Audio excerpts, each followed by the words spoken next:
Nós estamos em uma série de mensagens,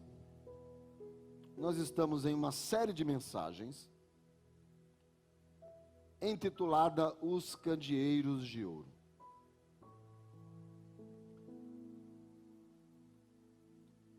Esse tema se dá por causa de um texto escrito no livro de Apocalipse.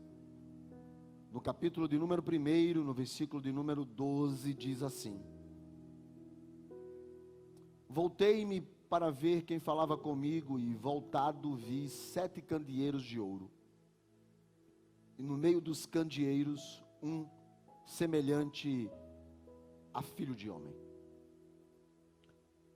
Como nós já falamos outras vezes, não se trata de falar sobre o livro de Apocalipse. E toda vez que a gente fala sobre Apocalipse, o pessoal faz uau, fim dos tempos. Não se trata de falar sobre Apocalipse. Apesar do texto lido estar em Apocalipse, e nós até mencionarmos até outras atividades e outras coisas que vão acontecendo no livro, mas esse livro se trata das 7 igrejas, e nós estamos focados no capítulo 2 e o capítulo 3 do livro de Apocalipse, da qual são cartas de Jesus à igreja. Eu gosto dessa expressão. A princípio, antes de falar dos 7 candeeiros, eu pensei em intitular essa série de Cartas de Jesus à igreja. Mas para não confundir com as cartas que também são todas de Jesus através dos apóstolos, ficamos com os candeeiros. Mas são cartas de Jesus à igreja. Nós já vimos que o autor dessas cartas é o próprio Senhor Jesus. Através de uma revelação, e por daí o nome Apocalipse, revelação, ele comunica a João e manda que João escreva 7 cartas, e nós já explicamos por que 7. E ele escreve 7 cartas para que essas cartas sejam endereçadas às igrejas que estão na Ásia. E elas obedecem apenas um trajeto geográfico. De Pátimos, aonde João estava preso, até Éfeso, você tem 100 quilômetros. E de Éfeso a Esmirna, 56. De Esmirna a Pérgamo, 25. Então eles iam seguindo um percurso pela estrada de Éfeso. E ele então chegaria à última igreja, que era a Laodiceia. Então a ordem é uma ordem de um sentido geográfico, e não nada mais do que isso. E essas cartas, elas foram escritas para as igrejas daquela época, ok? Mas mesmo sendo escrito para as igrejas daquela época, servem para nós hoje. Nós podemos aplicar o sentido daquelas cartas que Jesus escreveu às igrejas para a nossa vida hoje. E todos nós, como igreja, podemos nos enquadrar em alguma colocação que Jesus fez às igrejas. Talvez eu me identifique com Éfeso e diga, eu sou Éfeso. Mas talvez eu me identifique com Esmirna e diga, eu sou Esmirna. Alguém diga, não, eu além de Éfeso, eu sou Esmirna, pega-me e te atira. Então, as cartas que nós vamos desenvolvendo, que nós vamos falar, essas cartas, elas são escritas em um momento em que a igreja está sendo atacada. A igreja está sendo atacada. A igreja está sendo atacada de forma muito cruel. Ela é atacada pelos religiosos, porque o cristianismo é quase que uma formação, a ideia de uma seita do judaísmo, e então ela é atacada pelos religiosos da época. Ao mesmo tempo, a igreja está enfrentando os dias do imperador Domiciano. E como a igreja está enfrentando os dias do imperador Domiciano, que se intitulava Deus, ele trava uma terrível perseguição contra a igreja. E essa perseguição contra a igreja está sendo atacada cruelmente. De forma física, de forma até econômica, ao ponto que alguns vão dizer que o texto da marca da besta, que só podia comprar ou vender, tem a ver exatamente com esses ataques de Domiciano, aonde era quase que proibido ou impedido que os cristãos então fizessem algum tipo de negócio com os não cristãos. E a igreja precisa ou está sobre um alerta. João, o seu líder maior, o único apóstolo vivo, está preso. Mas Jesus está livre para enviar uma carta, porque Jesus conhece a necessidade da igreja. Então Jesus envia-lhe cartas. E o contexto é uma igreja sendo atacada, recebendo de Jesus cartas.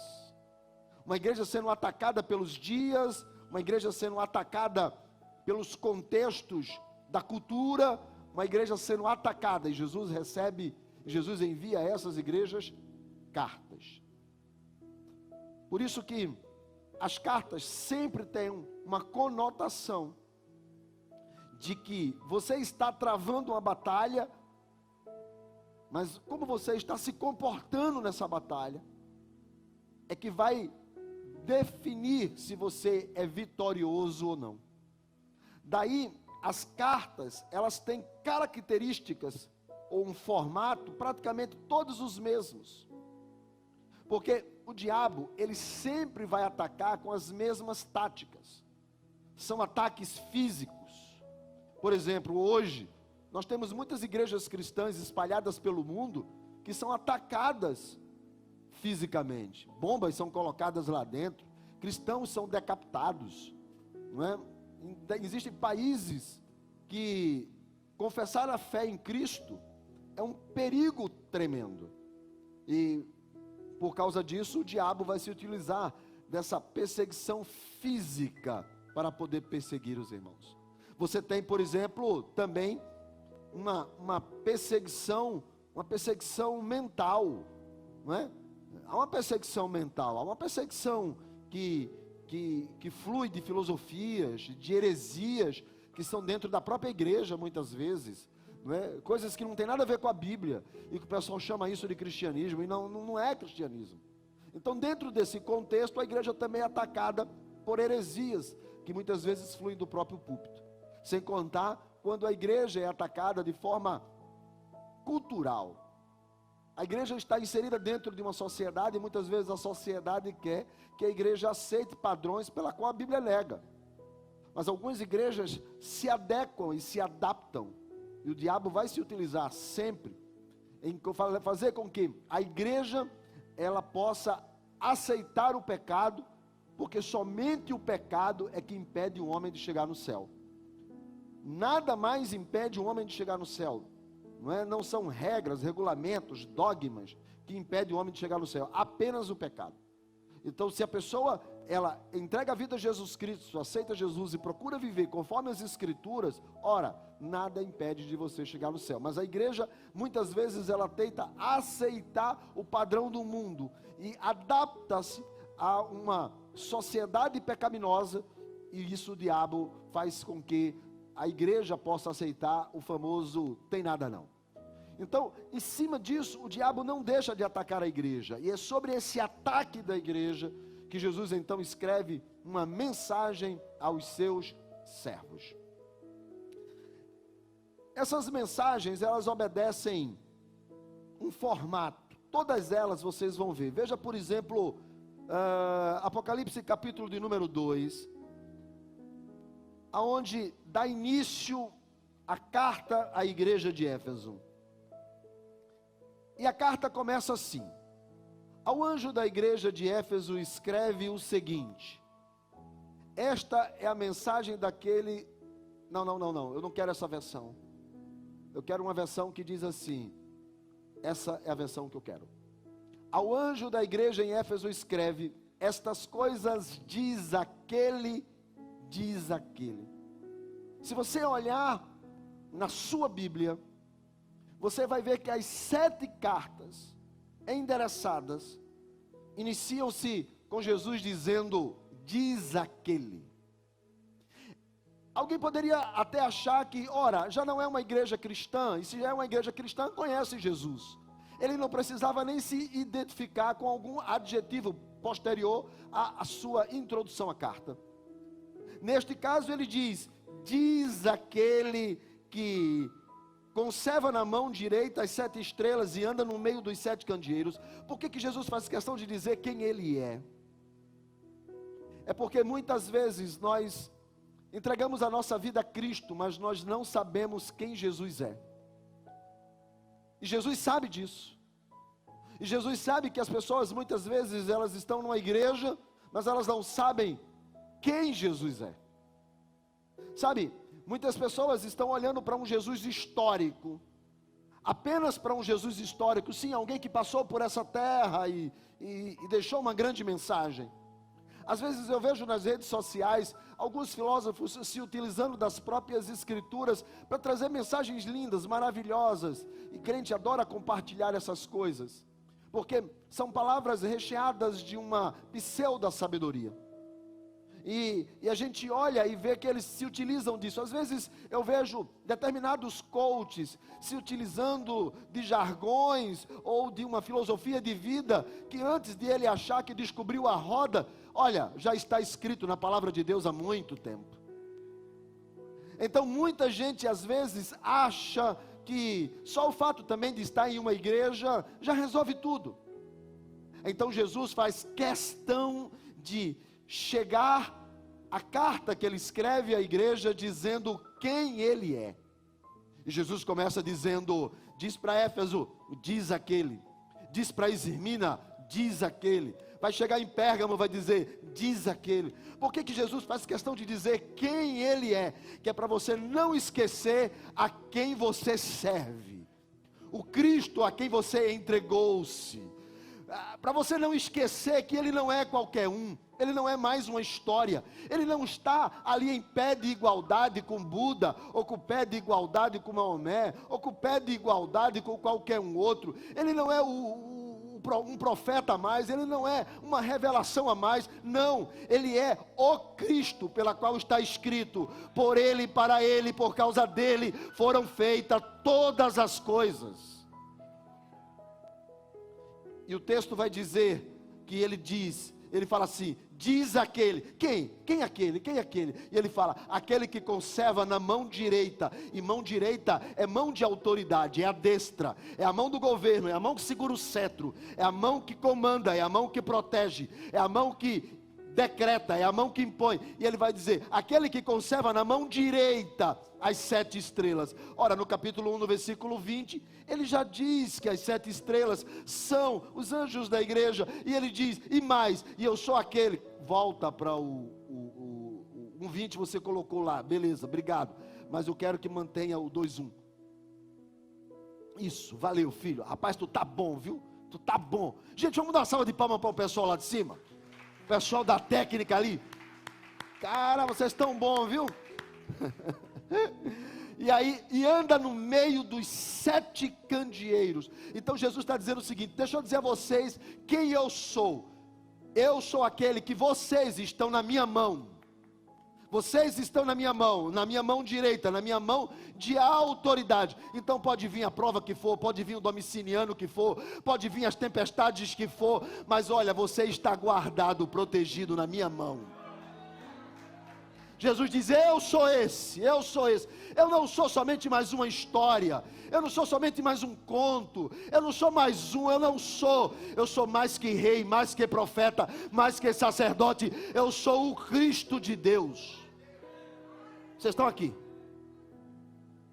Tem muita gente que acha que pode, mas não pode.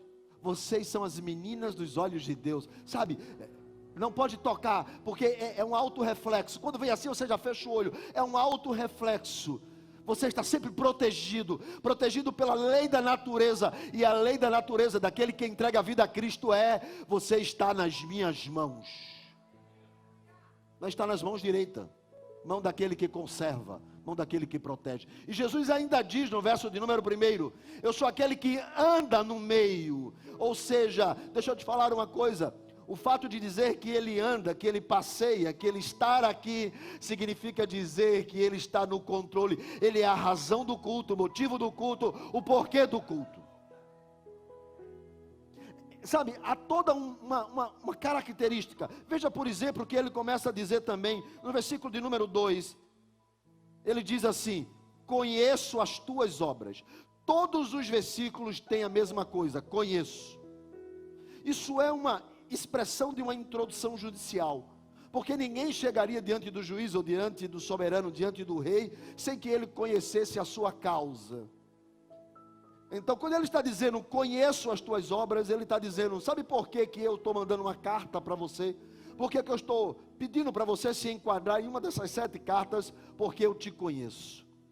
Tem muita gente que acha que Jesus, ou que uma prestação de conta, ou que esse conheço as tuas obras, só vai acontecer quando Jesus vier e nós formos arrebatados e chegarmos no céu, ou se dormirmos em Cristo e nos acordarmos na eternidade. Quando chegar lá, ele vai chegar assim, e você vai chegar diante dele, e ele vai dizer, ô anjo, por favor, me dá o livro aí. E o anjo vai dar o livro, e ele, nome, endereço e CPF, por favor, e você vai dizer, deixa eu ver aqui seu ar, ok, você fez isso, não, tem muita gente achando, quando fala os livros serão abertos, não, Jesus, quando ele se dirige às igrejas, ele deixa muito claro o seguinte, eu sei por que eu estou falando com vocês, porque eu conheço vocês.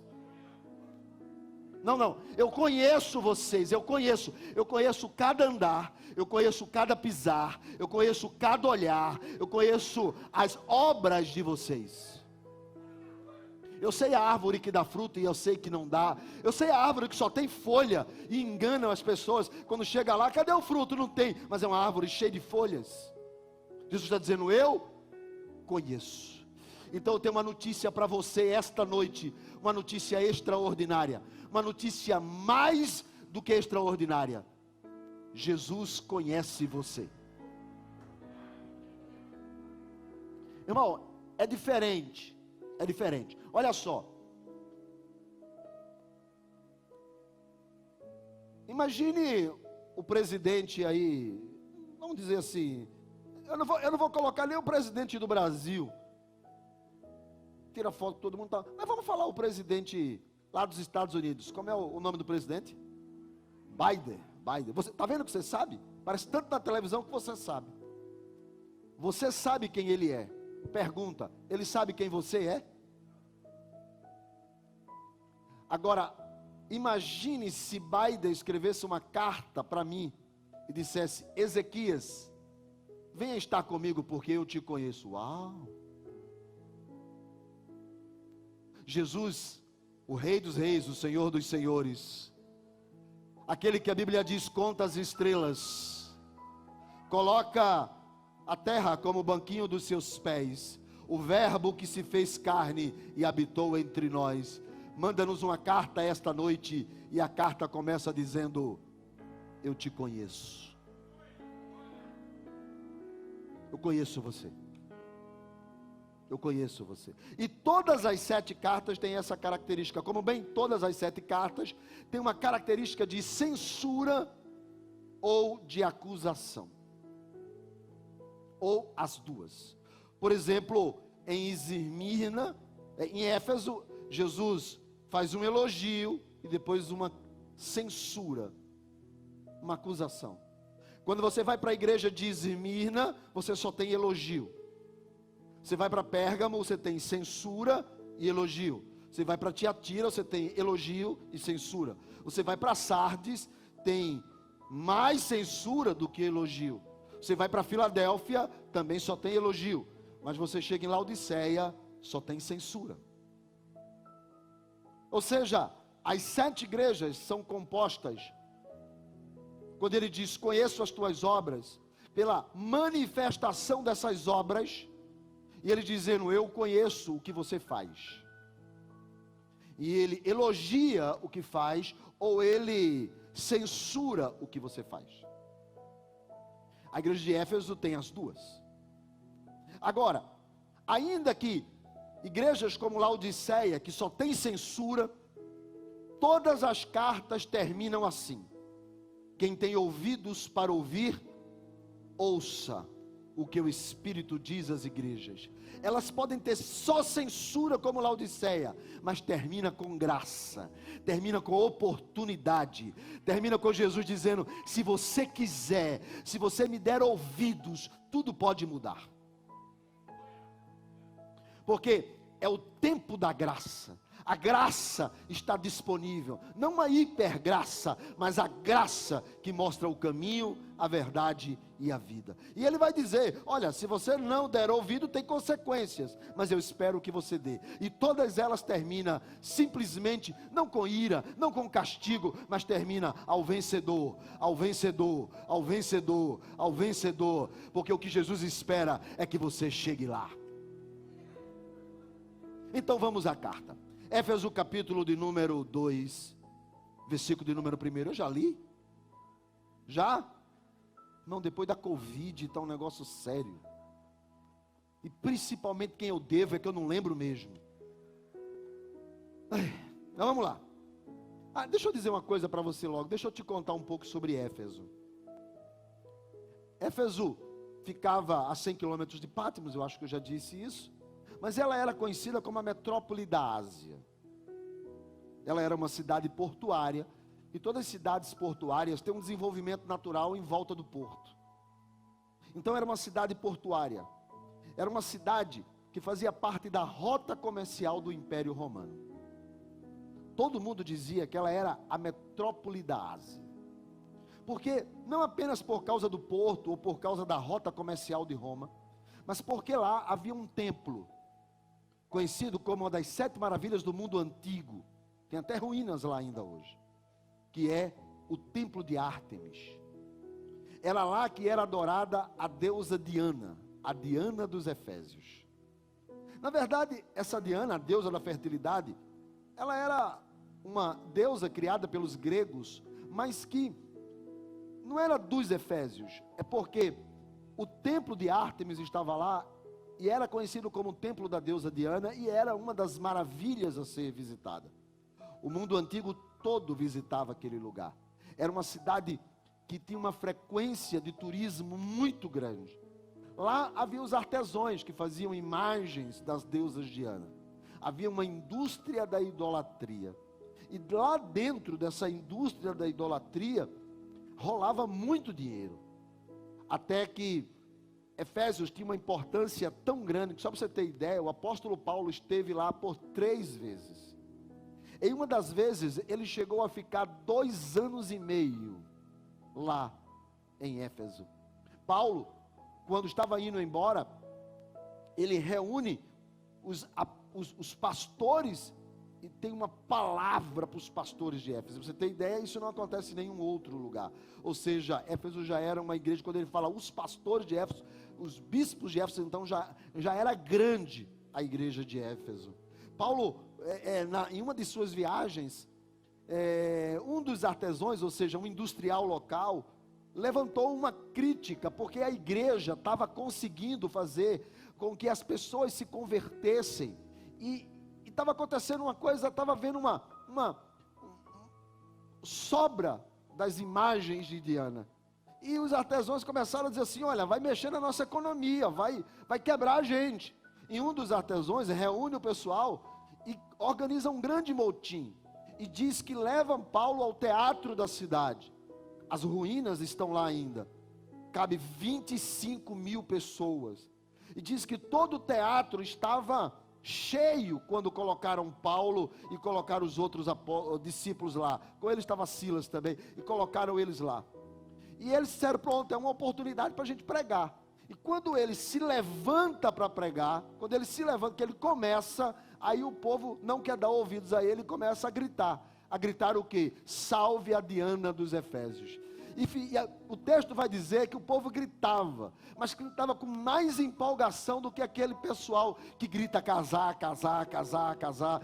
E gritava, mas com muita empolgação, sabe? Muita empolgação. E gritava com empolgação. E o texto vai dizer que ficaram 2 horas gritando, salve a Diana dos Efésios. E os apóstolos tentando falar, e o povo não deixava.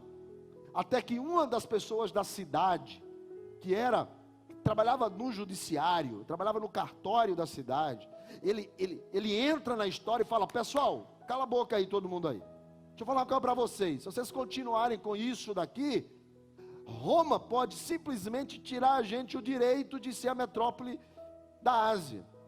Então vocês, se chegar a notícia lá que vocês estão organizando, está todo mundo parou de trabalhar para vir para um teatro, aqui, pode estar cheiro de motim.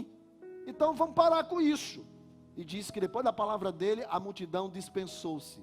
Mas um grupo ainda foi na casa de um dos discípulos e levou ele preso. Quando levaram para o juiz, naquela época já tinha audiência de custódia. O cara pagou e saiu. Eu pensei que vocês iam rir, mas não riram. Ok, deixa para lá.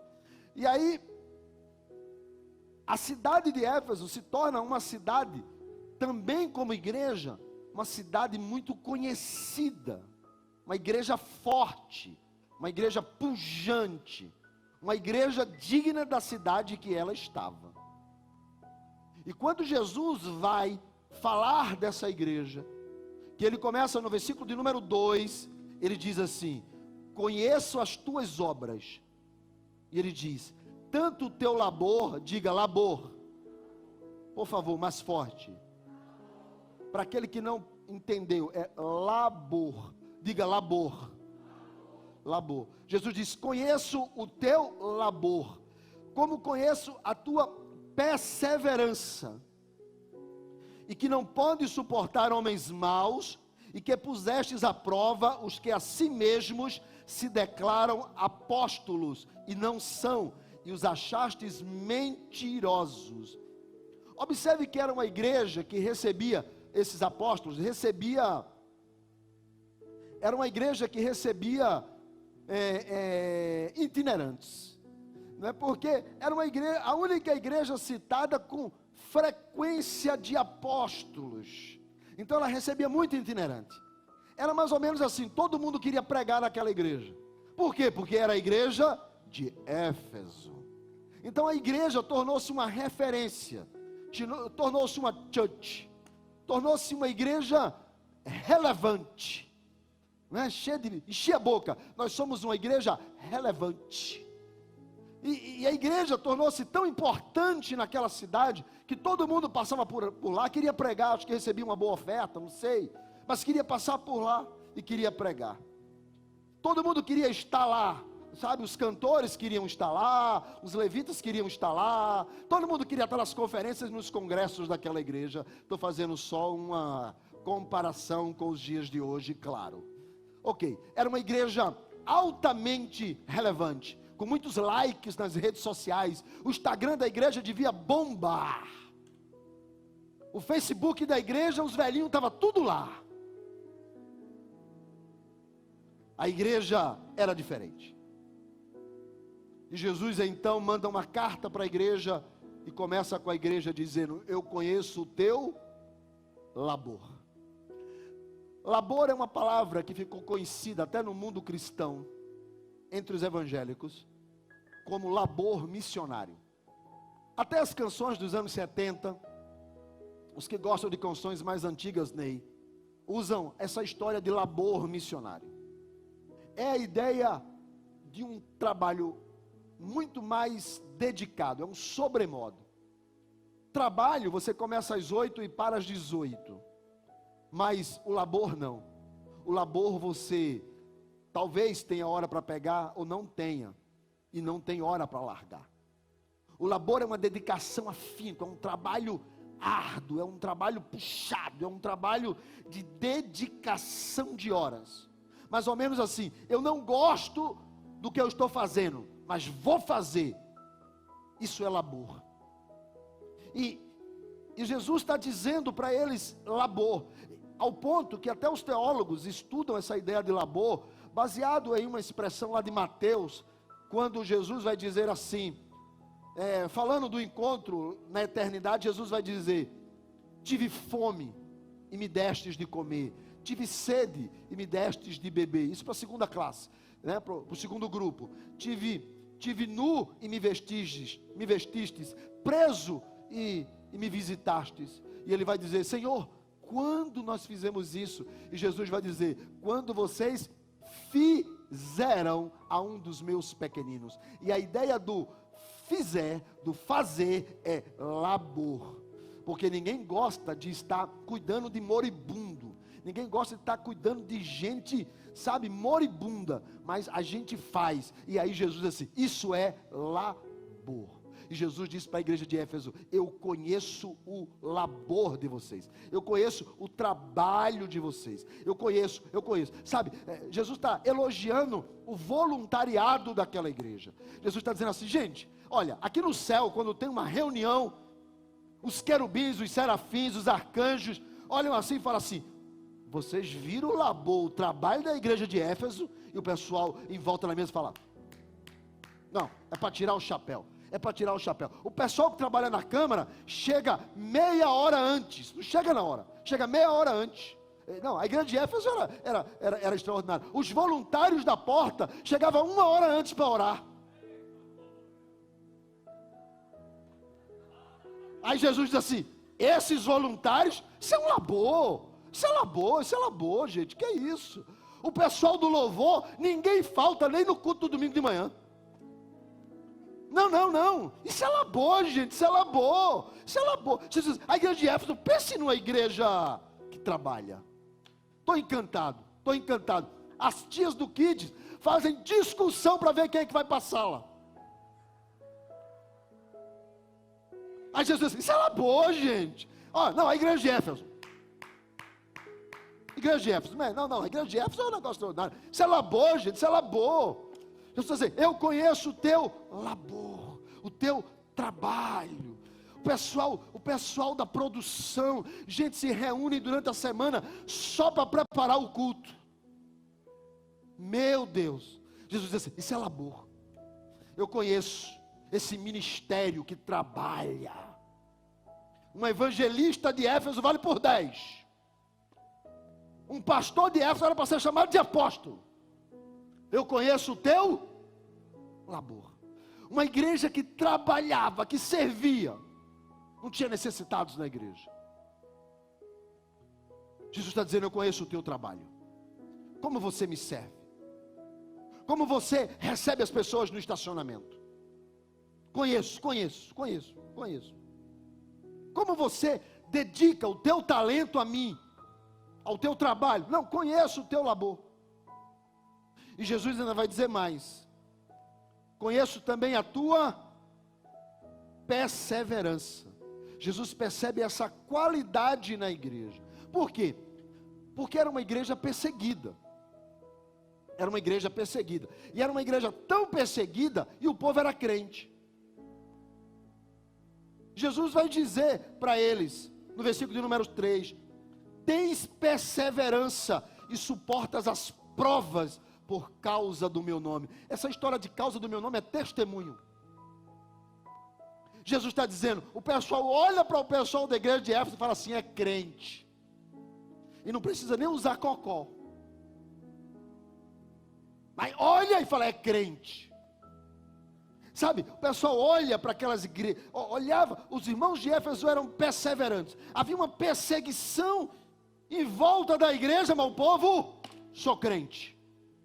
Aí, o céu, chega e está vibrando. Os arcanjos, uau!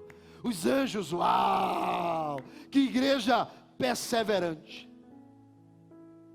Era um povo que dava testemunho de que era crente. Colocava nas suas redes sociais, assim: casado, cristão e leonino. Entendeu a piada? Ok.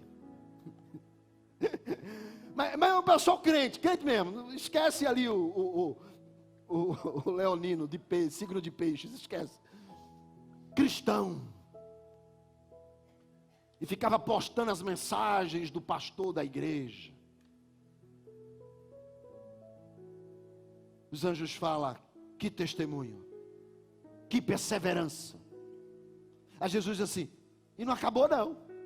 Tem mais para dizer na carta para eles. Que é: conheço o teu labor, a tua perseverança, e sei que você não gosta de mentirosos. Você ama a verdade.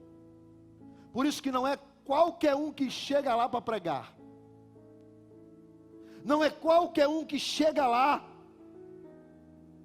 para ministrar, para cantar. Não é qualquer um não.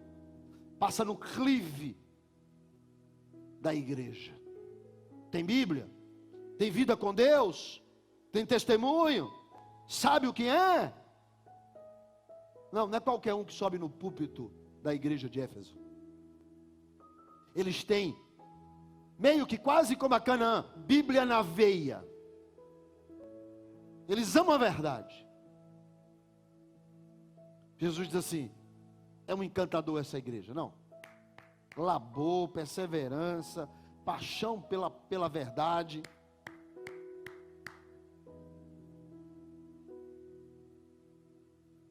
Só que quando Jesus termina de dizer isso, quando ele termina de citar os elogios à igreja, ele vai para a censura. E ele diz assim: tenho porém contra ti, versículo 4, que você abandonou o teu primeiro amor.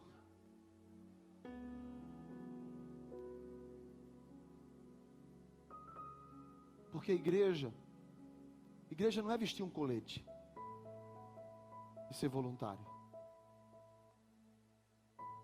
Igreja não é se intitular cristão. Igreja não é andar com a Bíblia debaixo do braço, que hoje em dia ninguém nem carrega mais, ela está no celular. Igreja não é fazer, é ser. Jesus disse: vocês estão de parabéns, vocês fazem tudo certinho, mas pelo motivo errado. A tua motivação não pode ser o melhor voluntário, o melhor pastor, o melhor líder. Não, tua motivação não pode ser essa. A motivação não pode ser essa. A tua motivação, ela não pode ser coisas, títulos, posição. E Jesus vai dizer para essa igreja, no versículo de número 5: lembra-te, pois, onde caístes. Jesus está escrevendo para uma igreja caída, para pessoas que eram extraordinários voluntários, extraordinários pregadores. Jesus está falando de gente que cantava divinamente, que tinha uma argumentação e uma retórica fantástica. Jesus está falando de gente que tinha um testemunho até invejável de cristão, e com ele era tudo na Bíblia, na regra, no regulamento. Só que Jesus diz assim: eu estou sentindo falta de quando você entrava no teu quarto e somente eu e você, e mais ninguém. Porque tem muita gente que só tem vida com Deus se tiver público em volta. Tem muita gente que só é o que é se tiver gente olhando. Tem muita gente que é um grande líder para os liderados, mas não consegue liderar ele mesmo dentro de casa. Tem gente que não falta uma escala, mas há muito tempo, passa mais tempo na Netflix, na internet, do que orando. E Jesus está dizendo: eu estou sentindo falta de você. Eu estou sentindo falta de quando você sentava e ficava batendo um papo comigo, trocando ideia. Eu só queria ouvir o que é que você pensa, eu só queria ouvir as tuas ideias. Sabe, quando eu me casei, há 30 anos atrás, eu só via Leonor no sábado, só no sábado. E eu não sei, eu confesso para os irmãos, eu não sei o que foi que ela viu em mim. Porque o peso que eu estou querendo perder hoje era o que eu tinha na época. Eu acho que Deus deu uma visão a ela, falou assim: segura porque vai ser bênção lá na frente.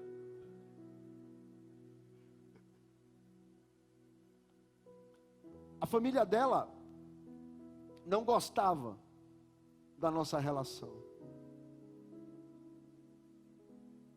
Porque a minha mãe alugou uma casa que ficava atrás da casa dela, e naquela época minha mãe não era cristã, e minha mãe então bebia muito, e gostava de um som alto. Isso irritava a família de Leonor. Mas aqueles também não eram cristãos, era só ela na casa dela. Mas houve tantas oposições, dizendo para ela não. E ela insistiu em estar casada, em namorar comigo, noivar e casar. Porque o que movia ela era o mesmo sentimento que me movia também. Chegava na segunda-feira, o coração começava a acelerar. Na terça, um pouquinho mais. Na quarta, eu já me enchia de expectativa. Na quinta, eu começava a contar as horas para chegar o sábado. E na sexta, eu já estava louco para que o sábado chegasse.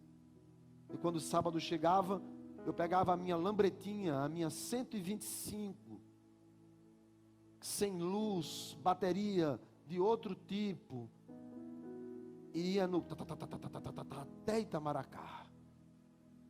O coração acelerava, porque eu estava cheio de amor, como hoje ainda estou. Mas o que eu quero dizer é que quando Jesus fala que eles perderam o amor, eles perderam essa vibração, essa paixão.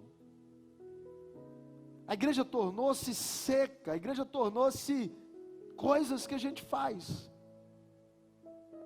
A igreja tornou-se uma liturgia ritualística de cultos ao domingo. Aí Jesus fala: não é isso. Não é isso, não é isso. Você não está aqui por causa disso. Você não pode dizer que me conhece por causa disso, porque você está numa porta, ou está numa câmara, ou está numa técnica de som, ou está cantando, ou está pregando. Você não pode dizer que me conhece por causa disso. Eu sinto falta quando você entrava no banheiro, lá no trabalho, lembra, só para chorar. Eu sei que Deus está falando aqui esta noite. Ele está dizendo: tenho falta de você. Tenho falta quando você estava na cozinha lavando os pratos e conversando comigo, e de repente uma nuvem de glória envolvia aquele lugar. E você começava a chorar, era a minha presença ali. Eu estou sentindo falta disso. Eu estou sentindo falta quando você coloca música e fecha os olhos e fica somente ouvindo, deixando o louvor entrar, e você de repente levanta as mãos e fala: como eu te amo, Jesus. Eu não mereço, eu sei que eu não tenho nenhum valor, eu sei o quanto que eu já transgredi, o quanto que eu pequei, o quanto que coisas que eu fiz que só desagradam a Deus e que transgridem a tua palavra. Mas o Senhor olhou para mim, o Senhor me achou, o Senhor me perdoou, o Senhor abriu a porta da graça. Obrigado, Senhor. E ter aquele tempo com Ele. Está faltando isso, gente. Eu me lembro quando eu me converti, há 40 e poucos anos atrás. Não vou dizer tanta data não, senão tu vai achar que eu sou um ancestral. Mas quando eu me converti, eu tinha mais ou menos uns 14 anos de idade. E a gente gostava muito de ir para a praça de Jardim São Paulo para fumar um baseado. E eu ia para lá com a galera de Jardim São Paulo. E a gente se sentava no banquinho da praça, ficava lá horas de madrugada, fumando um baseado e falando da vida dos outros, porque não tem coisa melhor do que falar da vida dos outros, amém? Que é isso, irmão, te converte. E a gente ficava lá, batendo papo, falando de tudo. E de repente Jesus começou a salvar aquela turma. Um dos nossos amigos tinha sido preso, porque tinha tinha ido assaltar um caminhão de pneu para comprar droga. E quando ele foi preso, isso deve ter mexido no grupo todo. E de repente, Deus começou a salvar todo mundo ali. Nós não sabemos como, mas eu me converti numa igreja, o Ronaldo em outra, o Rogério em outra, o Joel em outra. E todo mundo foi se convertendo nas igrejas. Em várias igrejas lá em Jardim São Paulo. Mas nós continuávamos amigos, independente das igrejas. E às vezes, naquela época não tinha celular, era telefone fixo. E quando a gente estava em casa, o telefone tocava. Era um deles. O Ronaldo, a linguagem não tinha nem mudado ainda. Ele dizia assim: fala aí, brother. Fala, irmão. Assim, ó. Irmão, hoje eu tô seco, velho. Eu tô numa vontade doida, cara. E a gente dizia assim: e aí, irmão, tu vai fazer o quê? Irmão, eu tô ligando para todo mundo, irmão, pra gente vir aqui para dar uma tapa no céu. Vamos reunir a galera para orar, brother. E a gente ia para lá para dar uma tapa no céu. E eu não sei o que é que tem noiado, que tudo sabe tocar violão. E o violão rolava lá na mesa, né? E todo mundo pegava o violão e começava a tocar o violão. Daqui a pouco, irmãos, tinha um chorando de joelho: Jesus, me perdoa, me perdoa. E outro: Senhor, eu te amo, eu te amo. E daqui a pouco uma glória invadia aquela sala. E a gente ficava tudo adorando o Senhor naquele lugar. E a gente levantava as mãos, irmãos. Outro dia desse, eu me lembro que eu estava num corre-corre. E o Espírito Santo falou: Ezequias, eu tenho saudade daquelas quintas-feiras à tarde, você na casa do Ronaldo. Porque você não queria saber, você não sabia o que era diácono, o que era presbítero, o que era voluntário, o que era nada. Às vezes o cara se converte aqui num domingo, na segunda-feira ele está com a Bíblia que a gente dá a ele, ali tem culto. E ele está ali, porque ele sentiu que naquela noite que ele entregou a vida para Jesus, alguma coisa mudou nele. Ele teve um encontro com Jesus, e o desejo dele era segunda-feira falar: eu queria sentir aquilo de novo. Eu queria sentir a presença de Jesus. Jesus está dizendo para a igreja de Éfeso: não, irmão, não é sobre marcha para Jesus, não. Não é sobre candidato cristão, não existe isso, não. Eu estou falando que você perdeu a essência e a motivação que te faz estar na igreja. Eu estou dizendo que você está fazendo por causa de você e não por causa de mim. Você está tentando ser um crente melhor para que os outros vejam, não eu. E Jesus vai dar 3 palavras para ele no versículo 5. Lembra-te, arrepende-te e volta. 3 palavras. Jesus vai dizer: aonde foi que você caiu? Aonde foi que o foco mudou? Aonde foi que a motivação foi alterada? E você passou a gostar mais da igreja do que de mim. Você passou a amar mais as coisas que você faz do que eu. Em que momento isso foi modificado? Você precisa ir lá atrás, ver aonde foi que a motivação foi mudada. E você precisa sentir remorso disso, vontade de se rasgar por dentro. e precisa voltar para a minha presença. Eu quero você na minha presença. Eu quero você de volta. Eu quero você apaixonado. Eu quero você bebê chorão. Não, pastor, porque eu agora sou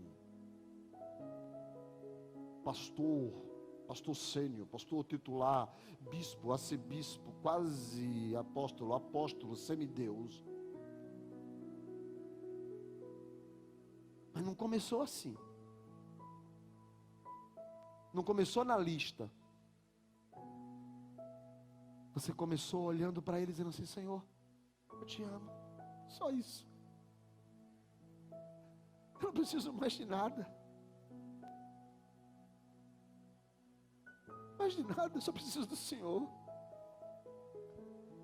Porque todas as outras coisas a gente consegue. Dinheiro a gente trabalha. Saúde a gente vai para o médico. Aí a gente tem que orar só um pouquinho para casar com uma mulher bonita como eu. Aí ora só um pouquinho. Senhor, tem todas as outras coisas eu posso ter, mas eu preciso do Senhor. Eu preciso da tua presença. A tua presença, Senhor, eu estou tão seco, eu estou tão vazio, eu estou tão distante, eu estou tão crente, mas longe da tua presença, longe do Senhor. Eu estou longe de ti. Sabe, tem gente que vem para a igreja porque tem que bater ponto. Tem gente que vem para a igreja porque já está no ritmo, já está no costume. Tem gente que vem para a igreja para encontrar os amigos. Tem gente que vem para a igreja porque a religião exige que ele venha para a igreja. E aí tem gente que vem para a igreja. Mas esse não é o motivo. Isso não é a razão pela qual eu estou aqui. Isso não é a razão pela qual você está aqui. A motivação tem que ser Jesus. A motivação tem que ser Jesus. A motivação tem que ser a comunhão. A motivação tem que ser a sua presença. A motivação tem que ser Ele. Aí a igreja pode ser perseguida, mas ela não afunda. Por quê? Porque nós estamos nas mãos dele, que anda no meio dos candeeiros. Essa é a motivação, é a tua presença, Jesus. Essa é a motivação. É voltar ao primeiro amor.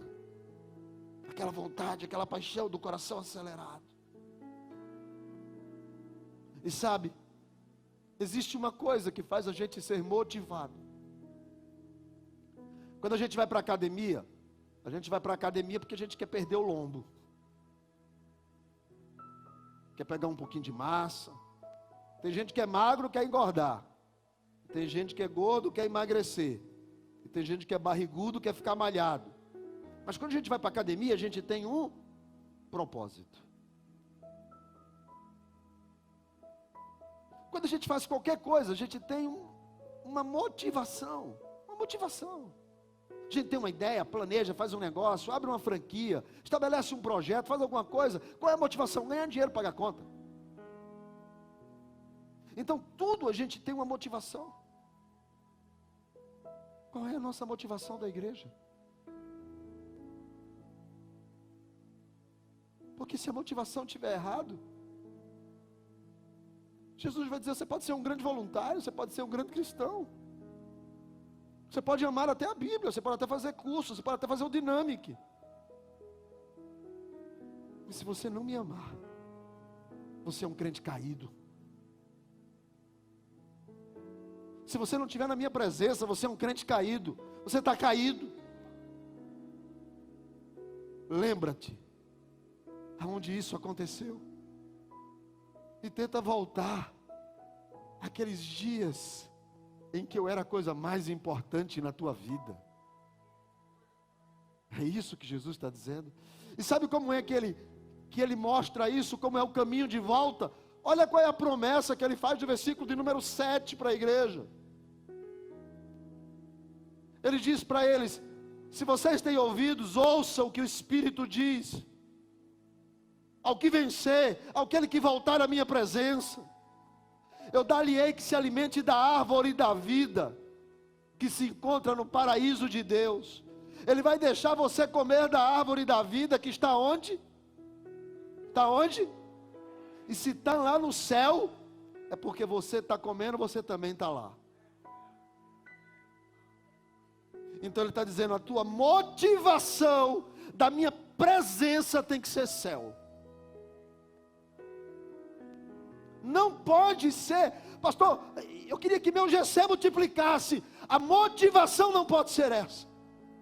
Mas a motivação é, mais pessoas vão para Jesus, mais pessoas vão para o céu, mais pessoas estarão na eternidade.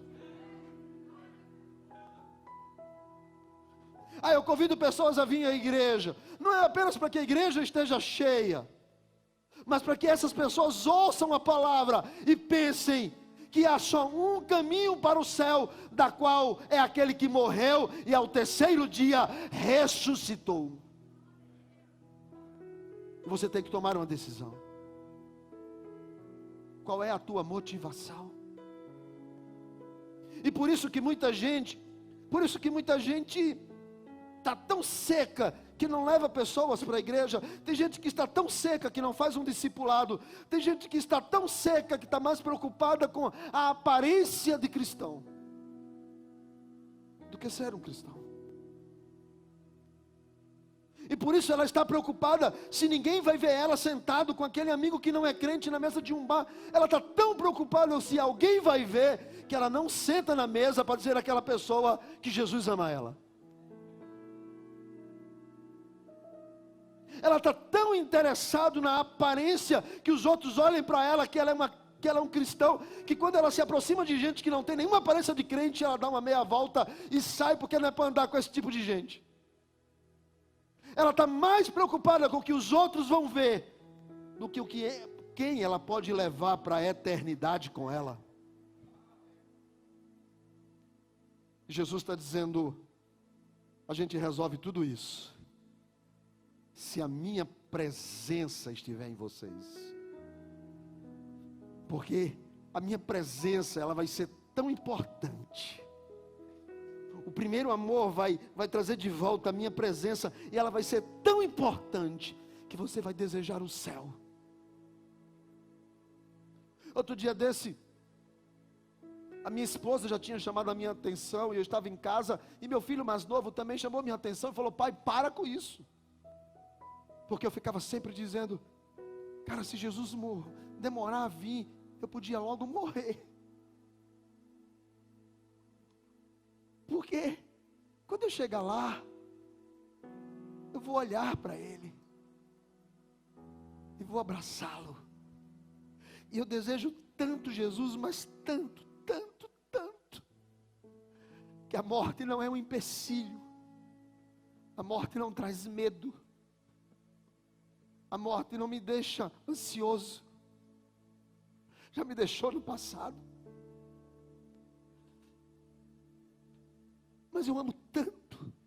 E depois que eu vê-lo, eu vou perguntar, onde está meu pai? Porque meu pai também dormiu no Senhor. Eu vou dar um abraço no meu pai. Eu vou dar um abraço no meu avô João, na minha avó Josefa. E tanta gente que dormiu no Senhor. E eu vou estar na eternidade. E essa é a promessa de Jesus para Éfeso. Se vocês vencerem, vocês estarão no paraíso. Essa é a motivação da igreja, gente. A gente não precisa ser grande para que os outros vejam. A gente não tem que correr atrás de like. A gente não tem que pensar nessas coisas. A motivação da Canaã tem que ser, Senhor, eu quero a tua presença. Eu quero a tua presença, eu quero a tua presença. Eu quero o Senhor, eu preciso de volta a esse primeiro amor. Eu preciso caminhar na expectativa de que o céu me espera. Eu não posso ter medo mais. Meu medo, ele desaparece quando a minha expectativa é a eternidade. E Jesus está dizendo, eu quero vocês na minha Presença. Porque se vocês estiverem na minha presença, se eu estiver com vocês aí na terra, eu trago vocês também para a minha presença aqui no céu. Quem não está na presença aí na terra, o que vai fazer na minha casa aqui no céu? Agora, se você está na presença dele aí na terra, prepare-se, porque em breve, todos nós, quando a trombeta tocar, nós vamos chegar, porque ele vai nos levar para lá. É uma questão da minha motivação, é a minha expectativa. O que é que eu espero por ter entregue a minha vida a Jesus? E se você espera coisas aqui dessa terra, é porque a tua expectativa está aqui na terra. E se espera coisas aqui nessa terra, eu tenho uma triste notícia para te dar. Ainda que seja o melhor crente de todos os tempos, Jesus está dizendo: tenho porém contra ti, que tu não estás mais apaixonado por mim. Deixastes o teu primeiro amor. E a minha presença está longe de você, porque você só tem olhos para as coisas daqui. Não é sobre paredes, não é sobre placa, não é sobre fazer igrejas em Bebedouro, ou em Tumbalalá, ou em Abreu e Lima, ou em Marcos Freire. Não é sobre essas coisas. Não é sobre um templo grande, gigantesco, que Deus está mandando lá no Cabo. Não é sobre essas coisas. É sobre a minha presença. É sobre estar comigo. É sobre se arrepender. É sobre dizer: Senhor, eu tenho feito coisas que eu sei que não te agradam, e eu tenho vergonha de ir à tua presença. Eu tenho vergonha de olhar para o Senhor. Eu tenho vergonha de abrir meu coração, porque eu sei que são coisas. Eu estou vivendo uma vida meia punk. Mas Jesus não termina dizendo: você não serve. Ele termina dizendo: abra os ouvidos e ouça o meu espírito. Arrependa-se, volte. Sempre há uma oportunidade. A porta da graça ainda não foi fechada. Jesus está aqui esta noite. Ele está aqui. Ele anda no meio dos candeeiros. Ele está aqui. Vem à presença dele.